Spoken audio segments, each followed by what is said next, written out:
আসসালামাইকুম cooking blog by নুরি চ্যানেলে স্বাগতম। আজকে আমি গরুর মাংসের লাল ভুনা করব। অনেকে অনেকভাবে করে, তবে আমি এইভাবে করি। এইভাবে করে দেখতে পারেন, অবশ্যই ভালো লাগবে। চলেন রান্নায় যাওয়া যাক। একটি পাত্রে আমি 1 কেজির কিছুটা বেশি মাংস নিয়ে নিলাম। তাতে 2 টেবিল চামচ আদা রসুন বাটা দিয়ে 1 কাপ পেঁয়াজ কুচি দিয়ে দিলাম। তারপর গুঁড়া মশলা দিব 1 টেবিল চামচ, হলুদ গুঁড়া দিয়ে দিলাম 1 টেবিল চামচ, মরিচ গুঁড়া 2 টেবিল চামচ, ধনিয়া গুঁড়া,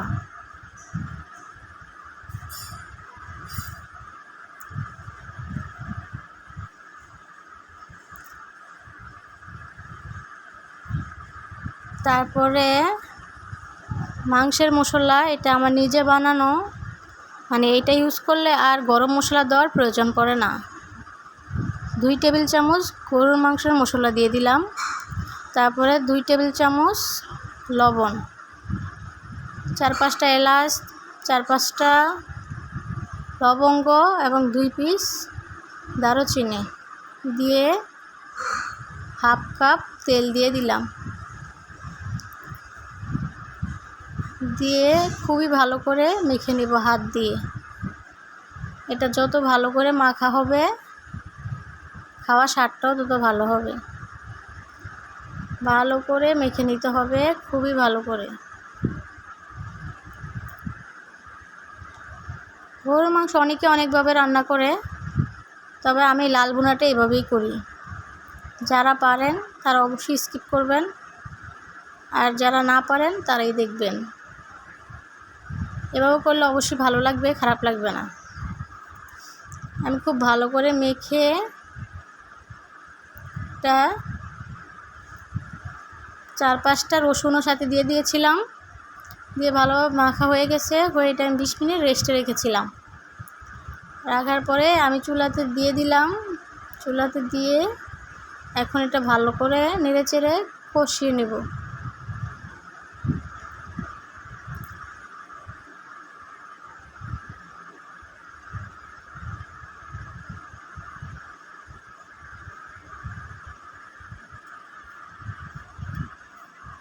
খুবই ভালো করে নেড়েচেড়ে কষাতে হবে।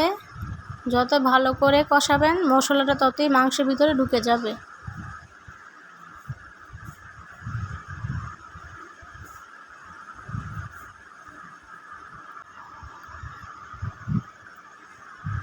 কষানোটা খুবই ভালো করে কষানো হচ্ছে,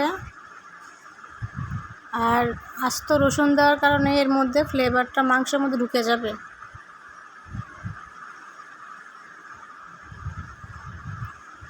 এবার কষানো হয়ে গেছে।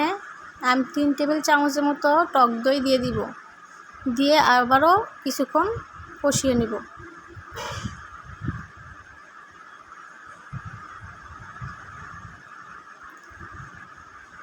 এইভাবে রসুন দিয়ে মাংসের লাল ভুনাটা করলে এটা আপনি সব কিছুর সাথে খেতে পারবেন।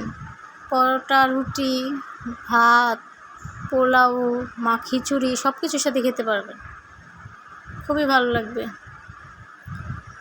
এবার আমার কষানো হয়ে গেছে। আমি কিছুটা গরম পানি দিয়ে দিব 3 কাপের মতন।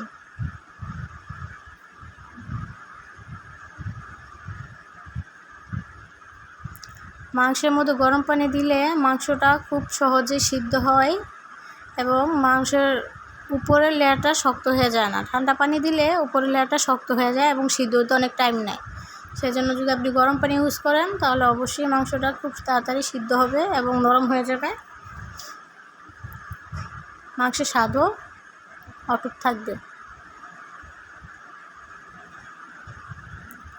পানি দিয়ে ভালো করে ঢেকে সিদ্ধ করে নিব যতক্ষণ না আমার পারফেক্টভাবে সিদ্ধ হয়। আবারও নেড়ে চেড়ে নিব। কিছুক্ষণ ঢেকে রাখার পর আবার নেড়ে চেড়ে দিলাম। এবার জিরার গুঁড়া দিয়ে দিলাম 2 টেবিল চামচ জিরার গুঁড়া দিয়ে আমি আরও কিছুক্ষণ ঢেকে রান্না করব।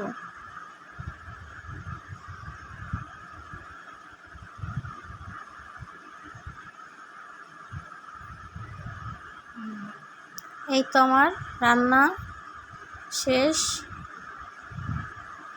দেখেন মাংসটা কত ভালো হয়েছে দেখতে। এবার আপনাদেরকে আমি নামিয়ে পরিবেশন করে দেখাচ্ছি ফাইনাল লুকটা কেমন হয়েছে। দেখেন মাশাআল্লাহ কত সুন্দর হয়েছে। যদি আমার ভিডিওগুলো আপনার ভালো লাগে অবশ্যই আমার চ্যানেলটাকে সাবস্ক্রাইব করে লাইক কমেন্ট করে পাশে থাকবেন এবং এরকম নতুন নতুন ভিডিও পেতে চাইলে আমাদের সাথে